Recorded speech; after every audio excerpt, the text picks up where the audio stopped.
Greetings viewers and welcome back. In this video I'm going to show you a quick and easy technique for painting rust effects. To achieve this effect all you're going to need are 3 paint colors. Again, the ones that I have are all Reaper paints. You can use, again, any paints you want as long as they're within the similar color range. The 3 that I have here are Reaper Intense Brown 09138, Rust Brown 09072, and Explosion Orange 09219.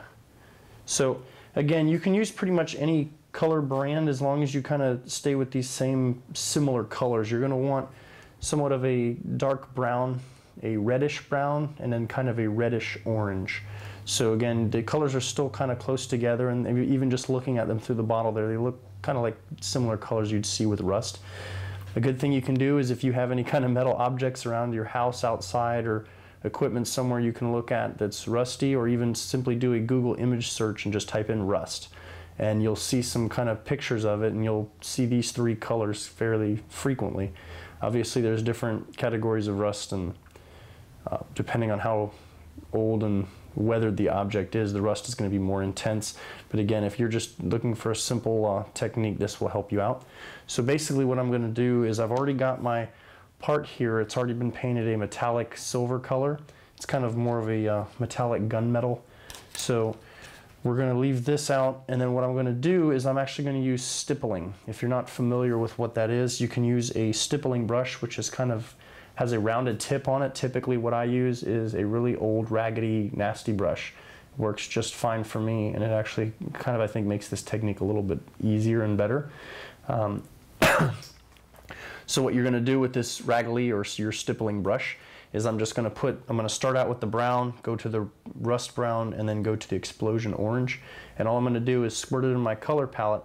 I'm going to dab the end of the brush into the paint, and then I'm going to come to my paper towel here, and I'm going to kind of do a rolling motion because the brush is still more of an oval shape. Even though the bristles are splayed out everywhere, it's still going to basically make a line if I just sat there and kept the brush in the same orientation. So as I go, I kind of spin the brush and just kind of dab it until the paint starts to disappear, almost like your the dry brushing technique, but instead of wiping it, you're pressing straight down, and that's how these bristles kind of get smashed up, is by doing that. So if you don't already have a brush that looks like this and you're willing to sacrifice one, you can make it look like that pretty quickly. So again, I'm just going to sit there and roll the brush in between my fingers just like that, and just keep smashing the paper towel until the paint starts getting really light. And then I'm going to start again with the brown color, and I'm just going to again keep spinning the brush as I go and just tap it all over this thing until there's just barely enough of the metal color showing through, so it's going to be mainly brown. Then I'm going to clean off my brush, move on to the rust brown, do the same thing but use just a little bit less than I did for the brown, and then subsequently do the same thing for the orange color and use a little bit less of that until I've got my metal piece. Now, once you put on this brown color, for most people that'll actually work and suffice as a rust effect. So once you put that color on, you'll look at it and you go, wow, that already looks rusty. The other 2 colors just kind of add a little bit extra depth to it, so when you're looking at it, you show it to somebody like, ew, I don't want to touch that, it looks rusty. So it is a quick and easy technique. It doesn't take long at all to do. So without further ado, I'm going to go ahead and zoom the camera in on just the metal piece, since I've explained what I'm going to be doing with the brush off camera, and then I'm just going to get to it and show you the technique so you can see it in action.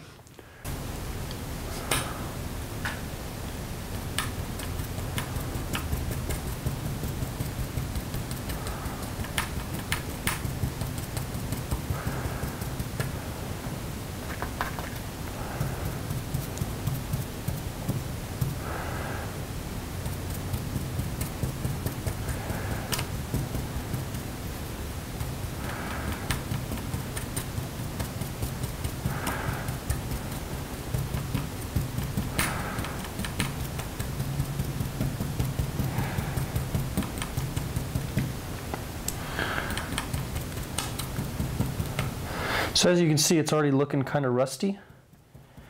I just want to make sure that I get the majority of the metal covered. Now, depending on how rusty you want to make the item look, you can actually start with this brown color as the base coat, depending, let's say it's a piece of your terrain and you're putting a busted up rhino or something and you want it to appear as though it's been outside and it's completely rusted and burned out, you don't have to have any metallic color showing through whatsoever. You just use that brown color as your base coat, and then you go ahead with the subsequent colors and put those layered on top of it in the same fashion. So now we're moving on to the second color, which is the rust brown, or whatever reddish brown you can come up with out of your paint collection, depending on which series or brand of paint you're using. So again, I don't want to cover the whole thing and make no metal showing. I put just a little bit less of this color on there than I have the first layer of the brown. So as you can see, it's starting to look a little bit more rusty there. So that's plenty for that. I don't need to make too many passes with my second color. And then again, I'm going to make even less with my orange color.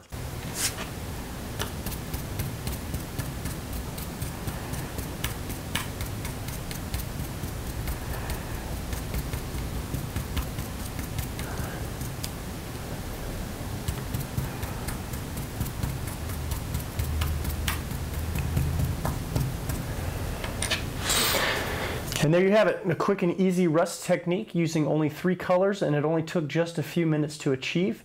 You can still see some of the metal showing through to just kind of show that it was a metal object at one time, and you've got 3 different layered colors of rust on there.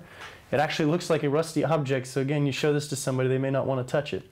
I hope you guys found this video useful. If so, please like the video. Thank you again to all my subscribers and those that have left constructive feedback on the comments. Please stay tuned for my next video, and thank you for watching.